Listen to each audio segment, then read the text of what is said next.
কোনো গসা মাজা এবং পরিশ্রম ছাড়া যদি শিং মাছ এরকম দবদবে সাদা করা যায় কেমন হয় বলেন তো। শিং মাছ পুকুরের হোক কিংবা বাজারের এরকম কালো থাকবেই। অনেকেই আছে পরিষ্কার করার ভয়ে শিং মাছ খায় না, কিন্তু একটু বুদ্ধি খাটিয়ে ঘরোয়া উপায়ে যদি পরিষ্কার করা যায় আসলেই কিন্তু মন্দ হয় না, কি বলেন। শিং মাছ খাওয়া স্বাস্থ্যের জন্য অনেকটা ভালো, এটা আমরা সবাই জানি। শুধুমাত্র একটা পেঁপে দিয়ে চাইলে আমরা শিং মাছ একেবারে দবদবে পরিষ্কার করে ফেলতে পারি। এই জন্য আমাদের লাগবে শুধুমাত্র একটা পেঁপে। পেঁপে না, অবশ্যই পেঁপের চাল। এই চালগুলো আমরা কাজে লাগাবো। প্রথমে একটা পেঁপে নেব, একদম পেঁপের চালগুলো ভালো করে উঠিয়ে নেব। চাল মানে খসা আর কি। একদম ভালো করে উঠিয়ে নেব, একদম আস্ত পুরাটাই নেব। এই যে দেখতেছেন আমি নিচ্ছি ঠিক এরকম করে। অনেকে পরিশ্রমের ভয়ে, ঘষা মাজার ভয়ে, কিংবা যারা বাসায় বাড়িতে থাকে তারা হলো কিভাবে পরিষ্কার করবে, এখানে তো ঘষার জন্য কিছু নেই, সেজন্য অনেকেই চিন্তায় থাকে। আমিও ছিলাম যখন এই টিপসটা আমি জানতাম না। ভাবলাম আমি যখন জানি আমার অনেক আপু আছে এরকম পরিষ্কার করতে পারে না, তাদের জন্য আমি এই টিপসটা শেয়ার করবে। এই যে দেখেন সবগুলা চাল উঠিয়ে নিব, এখন এগুলাকে ব্লেন্ডার করে নেব।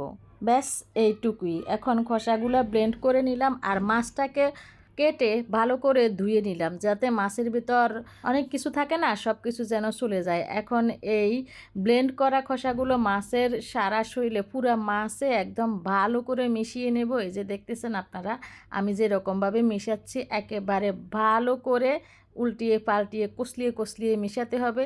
এই যে এখনই দেখতেছেন মাছ কিন্তু পরিষ্কার হতে নিচ্ছে। এরকম জাদুকরি একটা টিপস আগে কেন জানলাম না সেটা ভেবেই আমি অস্থির।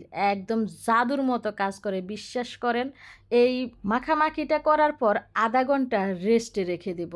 আধা ঘন্টা রেস্টে রেখে দেওয়ার পরে যে দেখেন এরকম হয়েছে। এখন ভালো করে হাত দিয়ে কষলিয়ে কষলিয়ে কষলিয়ে মাছটা পরিষ্কার করতে হবে, আর অবশ্যই আলতো হাতে এই পরিষ্কারটা করতে হবে। এই যে দেখছেন কি সুন্দরভাবে পরিষ্কার হয়ে যাচ্ছে। আপনার হাতেরও কোনো ক্ষতি হচ্ছে না, নৌকো ভাঙতেছে না, তেমন কিছুই না। শুধু একটু ধৈর্য নিয়ে এটাকে ঘষা মাজা করতে হবে। যে দেখছেন একদম মাছ থেকে কীরকম কালো কালো ময়লাগুলো বাইর হয়ে মাছটা একেবারে পরিষ্কার হয়ে যাচ্ছে, যেন একেবারে বিউটি পার্লারে ওদেরকে ভালো করে ঘষা মাজা করা হয়েছে, একদম ঠিক সেই রকম লাগতেছে। ওই যে কাজের বেরি সকিনা থেকে একেবারে কারিনা কাপুর, ঠিক সেই রকম একটা অবস্থা। দেখছেন একদম পরিষ্কার হয়ে যাচ্ছে। যারা আমার মতো অলস আছেন তারা এইভাবে পরিষ্কার করতে পারেন। অবশ্যই একবার ট্রাই করবেন। এই যে দেখছেন সবগুলো একেবারে দবদবে সাদা হয়ে গেছে। এখন এদেরকে ভালো করে গোসল দিয়ে নিতে হবে।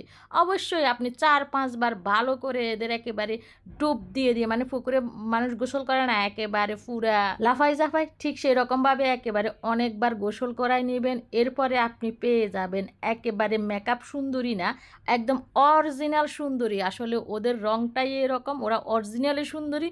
কিন্তু হইলো যে ওই নদীতে পুকুরে ময়লা আবর্জনার ভিতর থাকতে থাকতে, মানে ড্রেনের নোংরার ভিতর থাকতে থাকতে ওরা নোংরা হয়ে গেছিলো। এখন ভালো বিউটি পার্লার পাইলে এরা তো পরিষ্কার হবে। দেখছেন কতটা সুন্দর হলো। টিপসটা শিখে রাখেন, একদম মন ভরে আপনি এখন শিং মাছ খেতে পারেন।